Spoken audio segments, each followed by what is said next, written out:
Et coucou, je vous retrouve pour continuer la suite de votre taroscope signe par signe.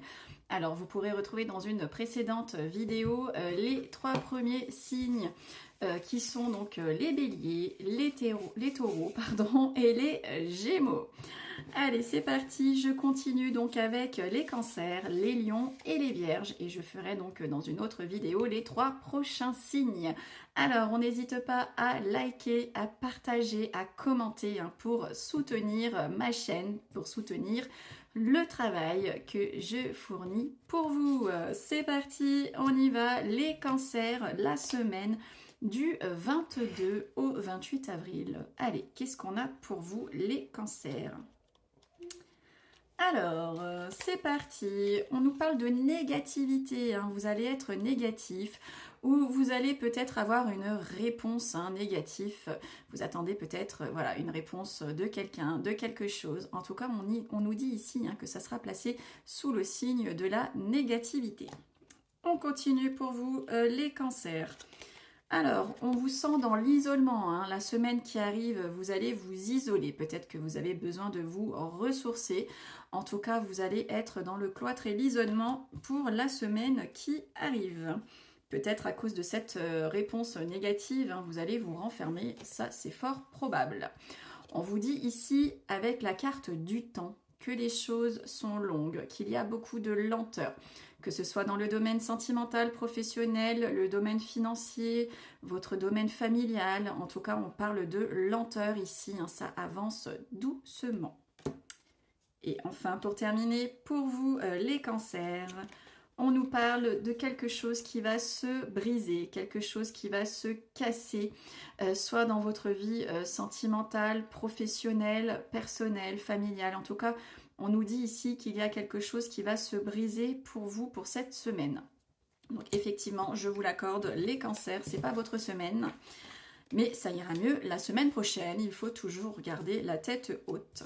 Alors, on continue avec le signe du lion. C'est parti les lions. Allez, première carte pour vous les lions. Ah, on nous parle d'un retour. J'ai le retour pour vous.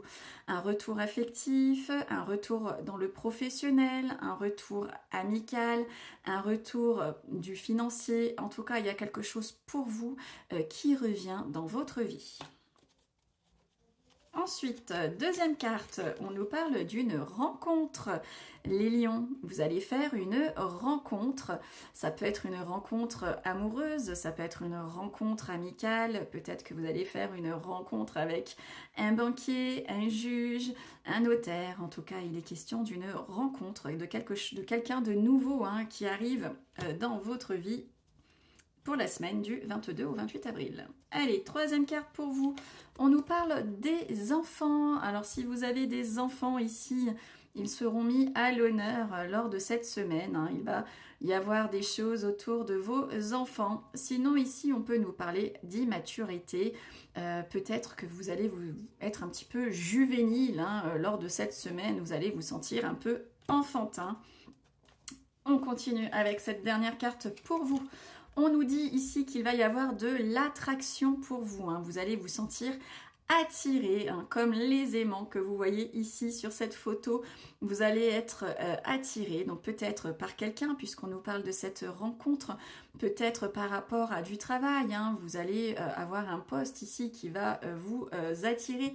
En tout cas, on nous parle d'attraction pour cette semaine qui arrive. Allez, on termine avec le signe de la Vierge. Les Vierges, on y va. Que va-t-il se passer pour la semaine du 22 au 28 avril? Allez, on n'hésite pas à mettre un like, les amis. Vous pouvez également me dire en commentaire quel signe vous êtes. C'est parti, carte numéro 1. Ça parle de dualité, que ce soit dans le sentimental, vous n'êtes pas seul, vous êtes en dualité avec une autre personne. Ça peut être aussi dans le domaine professionnel, vous êtes peut-être en concurrence avec une autre personne au niveau du professionnel. En tout cas, il est question de dualité. Vous n'êtes pas seul sur le front. Je continue les vierges. Alors les vierges, on continue. Donc non seulement on nous parle de dualité, mais on nous parle ici d'une autre personne. Il y a une tierce personne féminine dans votre vie. Donc soit ici, si vous êtes vierge et que vous êtes un homme, ça peut parler ici hein, d'une conjointe autre que celle avec qui vous vivez, avec qui vous êtes en couple. Ça peut parler d'une amie, ça peut parler d'une collègue de travail. Et en tout cas, si vous êtes une fille, vous êtes du côté féminin et que vous êtes signe vierge, on peut parler ici hein, d'une tierce personne qui est au sein de votre couple. Ça peut aussi parler de votre amie, de votre grand-mère, de votre... Enfin, en tout cas, c'est une personne féminine et donc une autre personne voilà, qui fait partie de votre semaine. Vous allez peut-être la découvrir et en savoir plus. Ouh, dur hein, le tirage. Hein. J'ai l'impression que ça correspond plutôt à du sentimental. Hein. On parle de dualité d'une autre femme. Et j'ai ici de l'instabilité pour vous. Hein. Ça peut être le domaine sentimental, professionnel, personnel. En tout cas, vous allez être dans l'instabilité. Hein. Vous ne savez pas sur quel pied danser pour la semaine qui arrive, les vierges. Alors, bon, malgré tout, on retrouve l'harmonie. Bon, après tout ça, vous retrouvez l'harmonie. Hein. Vous êtes comme ces oiseaux qui volent en harmonie, ensemble et dans la même direction. Voilà pour vous, les vierges. Bon, vous me direz ce qu'il en est. N'hésitez pas en tout cas à me dire quel est votre signe en commentaire. Donc je continue la série avec, donc, dans une prochaine vidéo, la balance, le scorpion et le sagittaire. A tout de suite.